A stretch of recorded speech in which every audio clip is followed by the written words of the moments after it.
आणि आता सविस्तर बातमीपत्राच्या सुरुवातीला आताची सगळ्यात मोठी बातमी। केंद्रीय गृहमंत्री अमित शहा आता मुंबईत दाखल झालेले आहेत। फडणवीस आणि शिंदे अमित शहांसोबत सध्या आहेत आणि रात्री महायुतीच्या मुख्य नेत्यांसोबत त्यांची बैठकही होणार आहे। या क्षणाची एक मोठी आणि महत्त्वाची बातमी आपण बघतोय। केंद्रीय गृहमंत्री अमित शहा आता मुंबईत दाखल झालेले आहेत। फडणवीस आणि शिंदे सध्या अमित शहांसोबत आहेत आणि आज रात्री महायुतीच्या मुख्य नेत्यांसोबत बैठक देखील होणार आहे। राज्यातले अनेक प्रश्न आहेत, विशेषतः महायुतीतले अनेक विषय आहेत, ते सुद्धा या बैठकीत सोडवले जातील असं कळतंय। सागर कुलकर्णी आपले प्रतिनिधी आपल्यासोबत थेट जोडले गेले, त्यांच्याकडनं अधिकचे अपडेट्स घेऊया। सागर,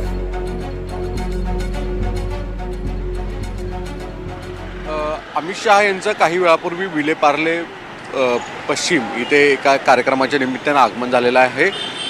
चित्रलेखा या गुजराती मासिकाच्या संदर्भामधला हा कार्यक्रम आहे आणि काही वेळांपूर्वीच राज्याचे मुख्यमंत्री देवेंद्र फडणवीस, उपमुख्यमंत्री एकनाथ शिंदे हे इथं आलेले आहेत आणि हा कार्यक्रम होतोय। अर्थात या कार्यक्रमानंतरनं अमित शहा हे सह्याद्री अतिथीगृह इथे जातील।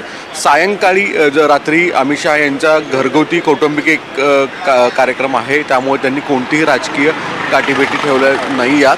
पण सकाळी मात्र मुख्यमंत्र्यांसमवेत काही राज्यांच्या संदर्भामधल्या काही महत्त्वाच्या विषयांवर चर्चा होईल असं सांगितलं जातं। अमित शहा यांचा आजचा जो दिवसभराचा दौरा जर पाहिला तर रायगडमध्ये होते आणि आज मुक्कामी मुंबईत राहत आहेत। अर्थात मुंबईत महायुतीचं इतक्या मोठ्या संख्येने आलेलं सरकार आणि त्याचा कारभार या संदर्भामध्ये काही महत्त्वाची चर्चासुद्धा ते करतील असं अपेक्षित दिसून येतं। एकूणच जर पाहिलं तर अमित शहांचा दौरा हा मुंबईत आता सुरू आहे। मुंबईमध्ये सुद्धा पक्षीय मुंबई अध्यक्ष जे आहेत भाजपाचे, आशिष शेलार असतील, तसंच इतर संघटनांच्या सुद्धा नेत्यांशी ते चर्चा करतील असं सांगितलं जातं।